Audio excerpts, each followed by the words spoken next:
Na-aksidente.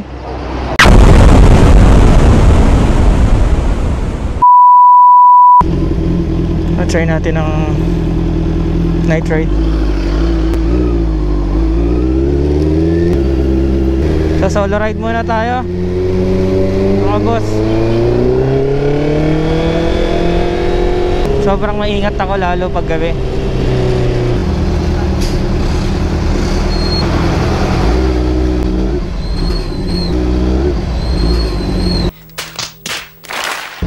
Set muna natin yung Google Map natin.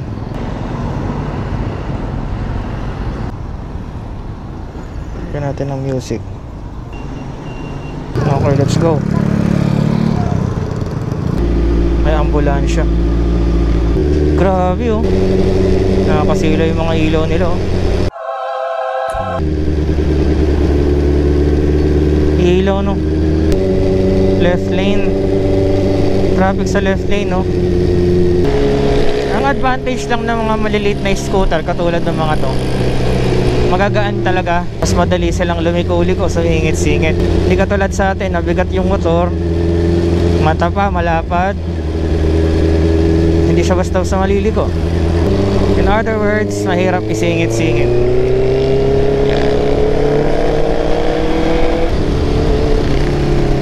Wow, ang ganda ng ambience ng restaurant na yun ah. Kaya mga boss, ingat-ingat dyan. Sobra, lalo pag ganito mga rush hour tapos madilim gabi, daming na aksidente. Keep distance, stay clear. Tama naman, ito dapat hindi mo dinidikatan yan, dahil may tendencies na biglang huminto yan.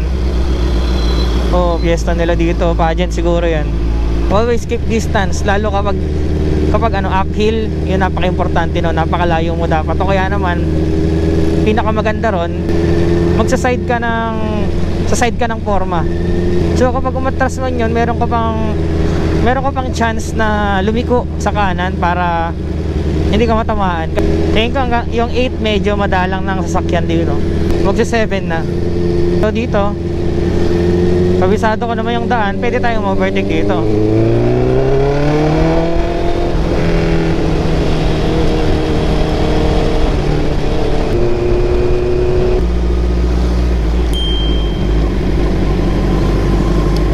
Siguro nag-chat na, may nag-aaya na sa akin. Friday kasi ngayon guys, out na ng mga empleyado. Ito yung mga best time para mag-chill out or hang out.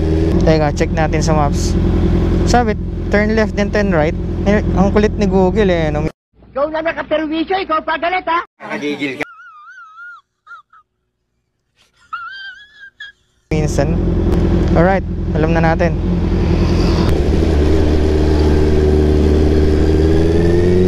One way ka, pero pumasok sila. Sige nga, subukan mo.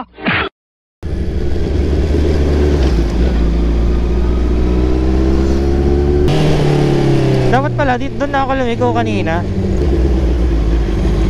Doon ako dumaan kanina, dinaanan ko lang. Mas malapit, mas mabilis. Malayo ang diferensyo ng inikutan ko, malayo-layo din yan. Anyway, that's our purpose naman, stroll. Walang sayang na daan.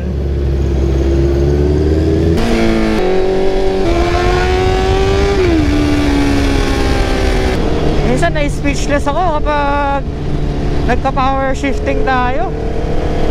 Yung malawag yung daan.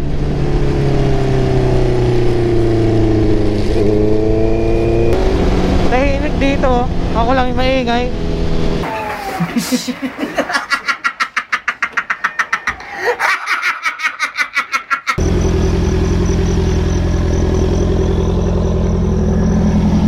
Ayusin natin yung ilaw, masyadong mataas.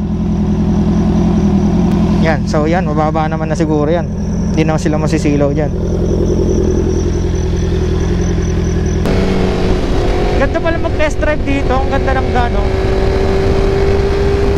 Ayaw magpa-overtake dito oh. Kala nyo siguro hindi ko siya makunahan. What? Hindi ko pwede nga magmatigasan ng ego sa daan. Pag alam mong alanganin, wag na wag mong itutuloy. Dahil dito walang pangalawang pagkakataon.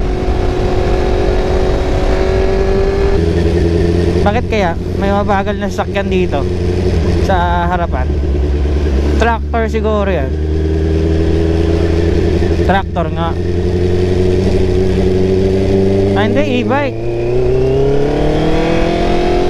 Last time wala pa tong mga guhit. Ayos, naguhitan na nila. Maganda pa rin talaga pag may ilaw. Solar lights. Kaya almost ng vehicles, nagdadagdag talaga sila ng maraming ilaw. Dahil dito sa Pilipinas, konti ang mga road lights. Talagang magsisiluan talaga sa daan.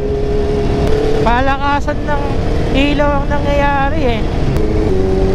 Pero kung mga nasa lugar ka katulad ng Manila, modernized, marami talagang ilaw.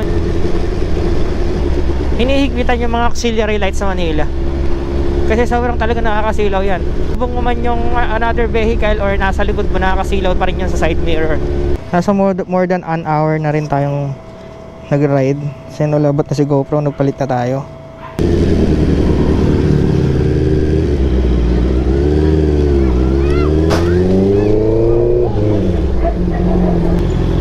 Na-aksidente. Na-aksidente. Tumangga yung tricycle, oh.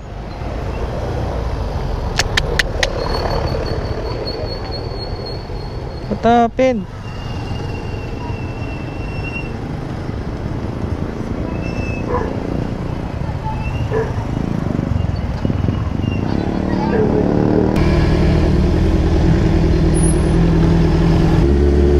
Muna ka na.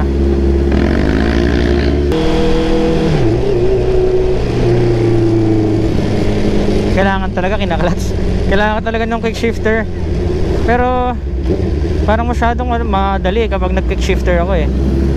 Lalo siguro yung e-clutch ng 2024 model. Semi-automatic ang mangyayari.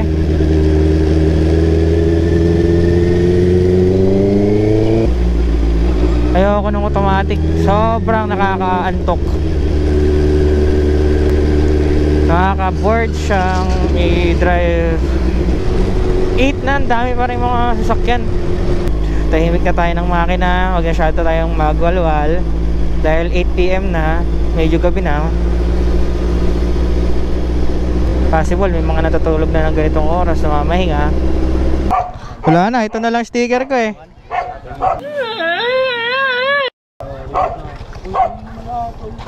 Naubos sticker ka, naubos.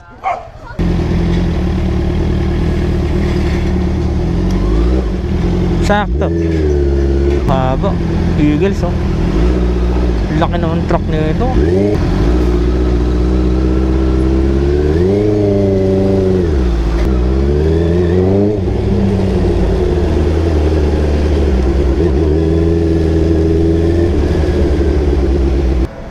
Grabe.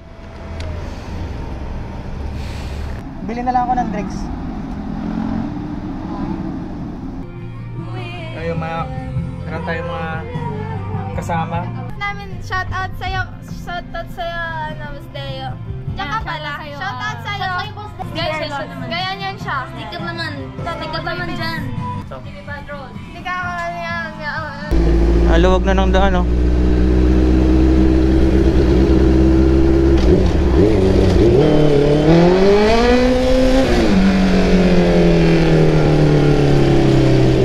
Sarap talaga.